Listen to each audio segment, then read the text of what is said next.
CLAT PG exam के अंदर एक बहुत ही ज्यादा फ्रीक्वेंटली आज क्वेश्चन ये रहता है कि सर ये जो केस लॉज है इनके साथ हम लोग कैसे डील करें, हमें कितने केस लॉज पढ़ने हैं, जो रेंज है केस लॉज की मतलब किस साल से लेकर के किस साल तक के पढ़ने हैं वो सर कौन सा है, कितने टाइप ऑफ केसेस होते हैं, इन केसेस को हमें पढ़ना कहां से है, सर इनको पढ़ने का तरीका क्या है, ये आपके जितने बर्निंग डाउट्स और क्वेश्चंस है ना इस वीडियो के अंदर बहुत ही मैं comprehensively once and for all answer करने वाला हूं।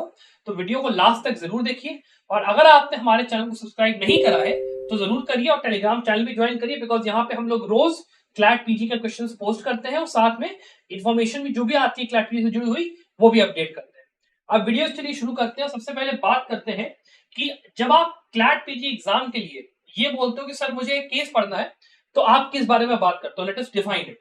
देखिए जो केस लॉज होते हैं ना वो दो तरीके के होते हैं। अगर आप लास्ट 4 ईयर का पैटर्न देखोगे ये आपके बेसिकली दो टाइप के होते हैं जिसमें सबसे पहला आपका होता है नंबर 1 लैंडमार्क केसेस, ठीक है, और जो दूसरा आपका टाइप होता है वो होता है आपका रीसेंट केसेस, ठीक है। अब आप कहोगे सर इन दोनों में डिफरेंस क्या है, तो मैं आपको डिफरेंस देके समझा देता हूँ। लैंडमार्क केसेस की जब हम लोग बात करते हैं तो हम लोग बात करते हैं उन केसेस की जो कि एक कॉन्स्टिट्यूशनल बेंच के द्वारा दिए गए होते हैं, विच मीन्स यहाँ पे जो जजेस की स्ट्रेंथ होती है वो यहाँ पे 3 जज की, 5 जज की या 7 जज की होती है, सिंपल एज दैट, ठीक है, या 9 जज की भी जा सकती है इन रेयर केसेस, बट इतने की तो होती ही होती है। और ये जो होते हैं लैंडमार्क केसेस ना इनके ऊपर आपको हर जो साल है उसमें अगर आप चेक करोगे तो कम से कम यहाँ पे 3 से लेके 4 पैराग्राफ हर बार मिलते हैं, ठीक है, सीधा सीधा, विच मीन्स एटलीस्ट यहाँ पर 15 से लेके 25 मार्क्स तक सीधे सीधे लैंडमार्क केसेस में से क्वेश्चंस आपके पूछे जाते हैं और उससे जुड़े हुए जो लॉज होते हैं उससे पूछे जाते हैं। समझ में आ गई बात, वेरी सिंपल, लैंडमार्क केसेस ये होते हैं। अब दूसरी बात करते हैं हम लोग रीसेंट केसेस की। रीसेंट केसेस क्या होते हैं? रीसेंट केसेस ऐसे केसेस होते हैं जो कि या तो किसी सब्जेक्ट के अंदर किसी बहुत ही इंपॉर्टेंट पॉइंट ऑफ लॉ के ऊपर एक आंसर देते हैं। जैसे मान लीजिए अगर आप बात करते हो यूएपीए के अंदर आप के नजीब केस की, तो उसके अंदर एक बहुत ही इंपॉर्टेंट पॉइंट पे बात करा गया कि 43D5 जो सेक्शन है वो कैसे अप्लाई करेगा, उसके क्या क्या रिस्ट्रिक्शंस है, कैसे उस पर बात करी गई। तो एक बहुत ही इंपॉर्टेंट पॉइंट ऑफ लॉ पे उन्होंने जजमेंट दिया। ऐसे सीआरपीसी के ऊपर बहुत सारे जजमेंट्स आते हैं, बेल के ऊपर, अरेस्ट के ऊपर, और ये सब जितने जजमेंट्स होते हैं ना ये सब रिसेंट होते हैं। मतलब 2022 में, 2023 में इसका जजमेंट आया, 2021 में इसका जजमेंट आया। तो जो पहले 3 साल है y माइनस यहाँ पे 2 या 3 तक, मतलब 2023 में अगर हम लोग पेपर दे रहे हैं तो 2021 के और 22 के केसेस यहाँ पे इंपॉर्टेंट हो जाते हैं इस पॉइंट ऑफ व्यू से। इसके अलावा सेकंड क्या होता है?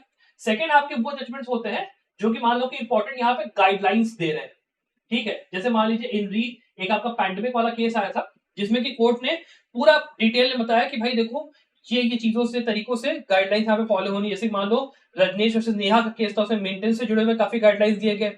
और इसके अंदर भी आप जब देखोगे तो आपका जो केस होगा दैट इज फ्रॉम 2023, 2022 या 2021। तो आपको 3 साल देख के चल रहे हैं, ठीक है, रिसेंट के लिए। इसके अलावा किस टाइप के केसेस होते हैं? इसके अलावा होते हैं इस तरीके के केसेस जिसके की अंदर कोई कंट्रोवर्शियल इशू यहाँ पे टच करा गया है। कंट्रोवर्शियल, अब जैसे मैंने के नजीब केस का नाम लिया था, इसमें आप ले लो, मान लो अर्नब गोस्वामी केस एक आया था, इसके अलावा अमीश देवगन का एक केस आया था, या फिर मान लो कोई भी ऐसा केस जो कि मीडिया में अगर हाईलाइट हो गया कि हाँ भैया ये जो पर्टिकुलर टॉपिक है ना इसकी वजह से it has been covered by a lot of media outlets, तो वो अपने आप इंपॉर्टेंट हो जाता है बिकॉज उसमें अरेस्ट से जुड़ा हुआ कुछ ना कुछ आ ही जाता है। तो आपको ध्यान रखना है कि आपका ये जो 3 चीजें हैं रिसेंट में, इनको यहाँ पे आपको ध्यान रखना है कि आपको ये केसेस पढ़ने हैं। और ये जितने भी केसेस हैं ये आपको 2021 से लेके 2023 तक जितने जजमेंट्स आ रहे हैं वो आपको यहाँ पे देख के चल रहे हैं for recent type of cases, ठीक, ध्यान रखना 21 से लेके 23 तक।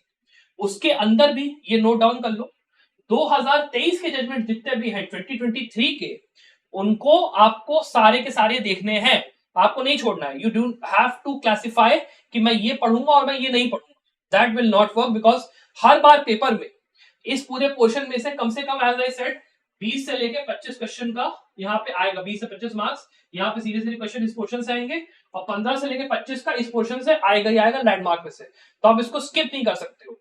जो मेजोरिटी सब्जेक्ट्स में सबसे ज्यादा जजमेंट्स आते हैं वो भी नोट कर लो। रिसेंट के अंदर कॉन्स्टिट्यूशनल लॉ, सीआरपीसी और आईपीसी, सबसे ज्यादा जजमेंट्स इन 3 सब्जेक्ट्स में आते हैं। फिर से रिपीट कर रहा हूं, कॉन्स्टिट्यूशन, सीआरपीसी, आईपीसी, सबसे ज्यादा जजमेंट इसमें से आते हैं रिसेंट के अंदर। तो आपको इन सब्जेक्ट में सबसे ज्यादा केसेस मिलेंगे, सबसे ज्यादा ध्यान भी आपको इन्हीं सब्जेक्ट में देना है। इसके अलावा family law, law of contracts, आपका जो कंपनी लॉ है, टैक्स लॉ है, बाकी सब्जेक्ट जितने मिसलेनियस वाले हैं उन पे आपको ध्यान देना है, और बाकी यूएपी, एनडीपीएस और बाकी जितने लॉज है उनमें रीसेंट केसेस को देखना है।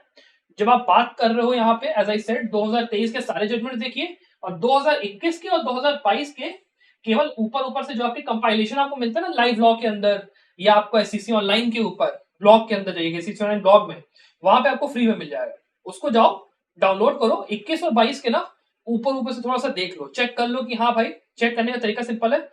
केस को उठाया, केस को यहाँ पे गूगल पे डाला, सर्च करा, अगर केस का नाम बहुत जगह 2-3 जगह पे गया तो मतलब केस इंपॉर्टेंट है, नहीं मिला केस इंपॉर्टेंट नहीं, छोड़ दो उसको, प्लेन एंड सिंपल हो गया। अब लैंडमार्क केसेस की बात कर लेते हैं। लैंडमार्क केसेस के अंदर फंडा सिंपल है।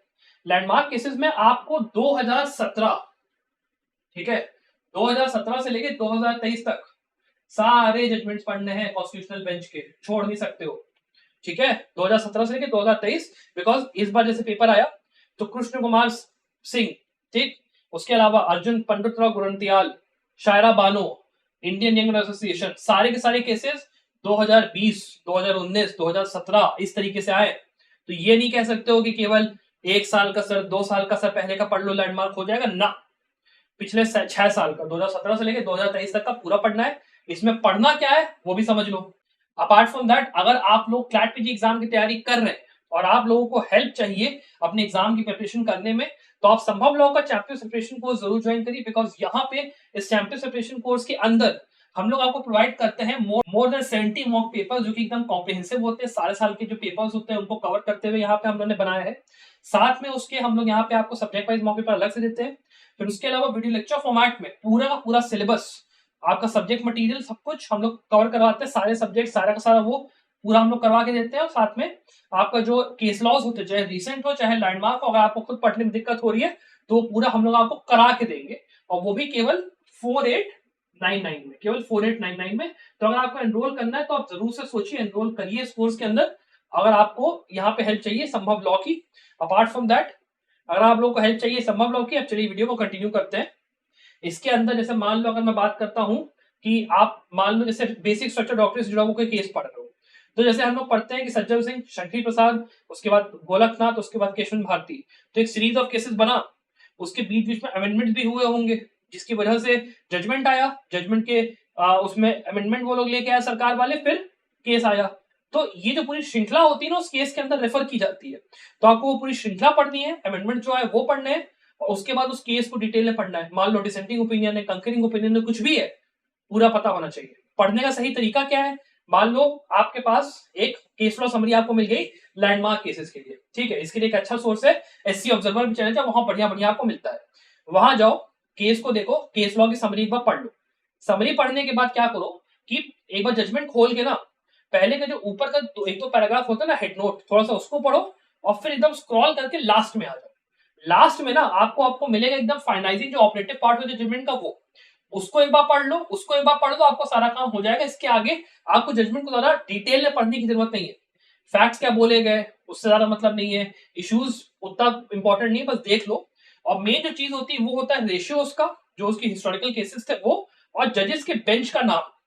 बेंच का नाम कभी कभी वो लोग पूछ लेते हैं, तो वो ध्यान रखना। ये हो गया लैंडमार्क केसेस के लिए, मैंने आपको बता दिया। रेंज जो है वो मैंने आपको बता दिया। सोर्सेज की बात है, एससी ऑब्जर्वर से चले जाओ, आप लाइव लॉ पे चले जाओ, गूगल पे सर्च कर लो landmark cases for 2017, 18, 19, 20, 21, 22, 23, plain and simple. खास करके 2023 के अंदर अभी बहुत रीसेंट केसेस आ रहे हैं, तो वो आपको देख के चलिए। रीसेंट केसेस के लिए मैंने आपको पूरा बता दिया क्या क्या करना है। रीसेंट केसेस आपको पढ़ने हैं 3 टाइप के, जो सब्जेक्ट वाइज इंपॉर्टेंट है, जिसमें इंपॉर्टेंट गाइडलाइंस दी गई है, जिसमें कंट्रोवर्शियल कोई जजमेंट दिया गया है। इसके अंदर 2021 से लेकर 2023 तक के पढ़ने, 2023 के सारे केसेस पढ़ने, 21 और 22 में आप ऊपर ऊपर से पढ़ सकते हो छोड़ छोड़ के, प्लेन एंड सिंपल। उसके बाद सोर्सेज की बात करें, सोर्सेज सिंपल है, आपको लाइव लॉ, एससीसी ऑनलाइन, यहाँ पे आराम से जो कंपाइलेशंस होते हैं वो मिल जाएंगे, वहां पे जाइए, कंपाइलेशन में से केस उठाइए, गूगल पे सर्च करिए, बहुत जगह का वर्ड इंपॉर्टेंट है, नहीं का वर्ड नहीं इंपॉर्टेंट है, वरना अपने दिमाग का इस्तेमाल करिए, सीधे सीधे आपको समझ में आ जाएगा।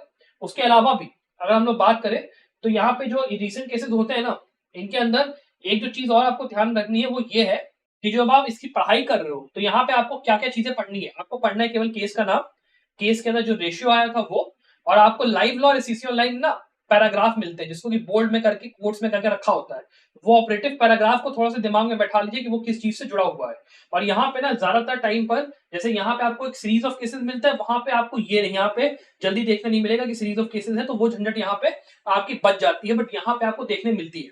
तो आपको बेसिकली मैंने पूरा आइडिया दे दिया कि कहां से आपको पढ़ना है, कैसे करना है, क्या करना है। अगर आपको वीडियो पसंद आया तो प्लीज वीडियो को लाइक करिए, शेयर करिए।